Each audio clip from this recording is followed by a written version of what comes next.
Good day, and thank you for joining us live on Facebook's this is the Connect for Climate page, coming to you live from the All for the Green week in Bologna. This is a week of activities around the city, celebrating the solutions to environmental degradation and climate action in support of the G7 Environment Ministers meetings. So it's my great pleasure to have David Monacchi join me today. David's the professor of electroacoustics at the Conservatori Rossini of Pesaro. Thank you very much for joining us. Thank you. So you've got a fascinating project working with sound in some of the most dynamic and biodiverse environments of our world, capturing the atmosphere through sound. So maybe you could just explain a little bit to us, what is the Fragments of Extinction? How did you get involved? And where have you been active? Well, about 15 years ago, I traveled for the first time in a tropical forest in the Amazon. It was February 2002. I traveled together with Greenpeace. And I was an environmental activist, and I am still. And as soon as I stepped into a primary forest and I heard the sound of this incredible environment behaving throughout the 24 hours, I really got an impression that I was listening to something very similar to what I was doing every day in my profession. I'm a musician, I'm a composer. And so I got involved in this project. From the beginning, I had this title, Fragments. I have to collect fragments of this intangible heritage, which is the sound of these diverse and pristine ecosystems still alive on Earth. And I started in doing several trips in Amazon, Africa, and Borneo, and to prioritize that area of the world which is 5 degrees up and 5 degrees down from the equator. So in that area we have the day and the night which are consistent and stable since millions of years. So all the species co-evolved in a very regular manner. And so you can really appreciate the regularity, the rhythms, and the order and equilibrium and overall balance of the ecosystem in this specific equatorial areas. So over the years, I collected so many recordings from these places that I now have quite a big archive of three-dimensional, 24-hour circadian cycle sound portraits from these forests. And the aim was not just to collect the sounds. While I was recording, and while I'm still recording, the idea is to be able to find the perfect soundscape, the soundscape that is able to communicate to us the equilibrium again, and the complexity, and the co-evolved complexity, oral complexity. But with the final goal of bringing that again to the people, to disseminate and to bring that to people, audiences, fruition of museums, public spaces, and music venues, for having a glimpse and being exposed to something that we don't take it seriously, usually, in nature, the soundscape, the sound environment. And so, of course, we are in the middle of the Extinction Crisis. Absolutely. And what we record today it would be, for sure, in a few dozens years, it will be different. So this project aims to bring few fragments of those remote, pristine, and still undisturbed, fragile environments to the public to reflect directly on the sixth mass extinction. Absolutely, and it's really those the pristineness of those environments that makes it really so unique. Because in our daily lives, we're exposed to an untold amount of noise pollution, where we walk down the city and we barely hear any nature sounds anymore. So to be able to capture that in the quality that you've managed to gather it, and over the scale over the last 15 years, and I find it really fascinating that you're looking for the rhythm, the cycle of, in a way, life, day and night, that really brings out a regularity into the soundscape that you're collecting. And then coupling it with the diversity, because it's really the hotspots for diversity where you're focusing around the equatorial forested areas.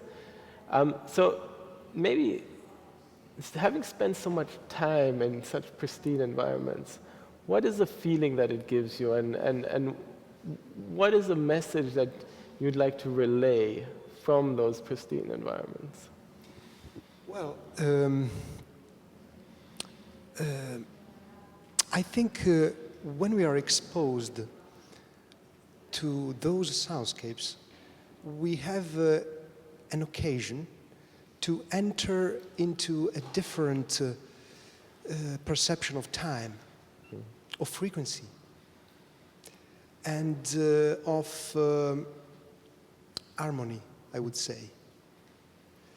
It's you immediately get, when you hear those really remote soundscapes, that there's something different, and that difference is related to the function that each sound that composes the soundscape performs for the species that produced that sonic gesture. So every sound has its own meaning, has its own vital function, and that amazes you, because you really understand that nature can be understood and can be listened to through sound, which is a kind of a novel way to be immersed in nature. Since we are now in this century, we are now considering more and more the idea of an art piece as something that you are not in front of, but you are into. So bringing the three-dimensional space of these soundscapes back to the audience means giving the audience the possibility to enter into something. Absolutely. And it's kind of in line of what contemporary art is doing as well. Absolutely, and on that note, I actually just wanted to bring up a visual. So this is your book, the Fragments of Extinction, Right. And you highlight where you've been active in South America and Africa and in Borneo, but then your real emphasis is bringing the sound back, right? Bringing it back to the people so that it is something to be shared and appreciated. And you're saying that this is the first studio that you've developed. Yes, we built. I designed and engineered that studio, and we built it in my institution at the Conservatory Girossini of Pesaro here in Italy. And this one is the first full periphonic facility dedicated to soundscape studies. So we do here ecoacoustic analysis, and also reproduction, three-dimensional reproduction and post-production of sound. And this other image that you were bringing out is is actually now an international patent. Is called the Electroacoustic Theater, and it's a mobile spherical array of loudspeakers, which is able to reconstruct at the center of the space a very high quality sound field.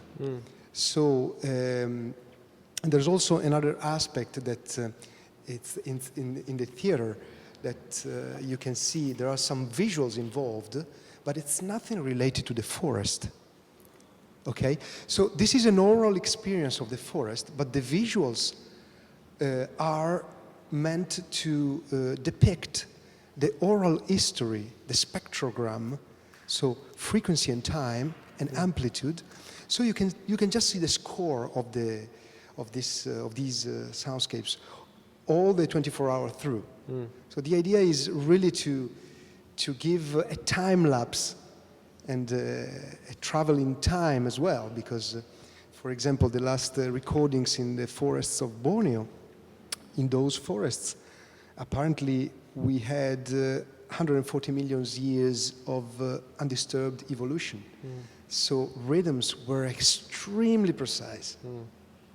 Every day at 5:30 there was something happening, and if the weather, if the wind and the temperature were the same, the soundscape was exactly consistent with the one of the day before. So this regularity is what's interesting us, what's interesting. It's really amazing. It's almost like a song from Earth.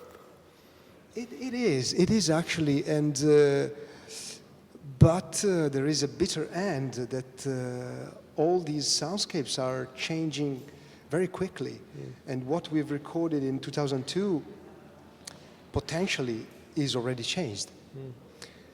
But this project is not tracing variations over time. We would have needed many more microphone systems, do research for many years in order to demonstrate something which is under the eyes of everybody. So the Extinction Crisis, we have data from IUCN and from the Red List that are really scary. The extinction is 10,000 times higher than the rate of the background extinction. So what's going on in the soundscape is the direct consequence. So the soundscapes are becoming less diverse and for sure less organized. And we will lose the opportunity to have a footprint of the original acoustic behavior of nature if we don't record at least fragments of them now. And also playing on that word, fragments, I mean, that's very much the driving issue for the extinction rates that we're seeing. It's a fragmentation of nature, and the fact that humans are taking over so much of our natural world, and hence making it more and more difficult for other species to continue to survive. And that takes us also to the broader issues. So we're really talking about environmental protection, about making sure that we figure out a way to retain the species in our ecospheres, but also protect ecospheres in their natural state. And linking that to the general pictures of, taking climate action to make sure that the world doesn't change completely, and also linking it to the Sustainable Development Goals so that we build an economy that is sustainable rather than exploitational. And with that, I'd like to ask for a message for our younger audience, for our Facebook Live audience. What would you like to leave them with, considering your work and considering that we're here in Bologna for the All for the Green Week? Well,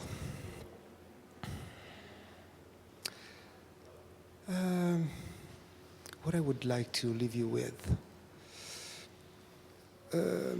I hope that an experience into natural sound could open our ears, the ears of also of the new generations, to something which is basic, primal, and still yet very important. And we for sure live in environments which are actually so much polluted by unwanted sounds that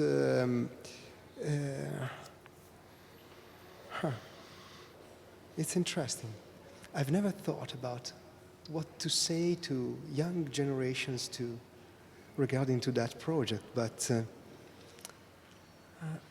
definitely I would think that music is something that we tend to understand through our language. Music is a language. But there are some primal and some primitive layers of music that can help us even in appreciating the music we love most. No, absolutely. And that's really the message, you know, learn to love the music, and the music in this case is the music of the earth. Thank you so very much for your time. We've been live on Connect for Climate's Facebook page. Please engage in the discussion with the hashtag SDG Live, as well as the hashtag All for the Green. Thank you so very much, David. It's been a pleasure. Grazie. Grazie mille.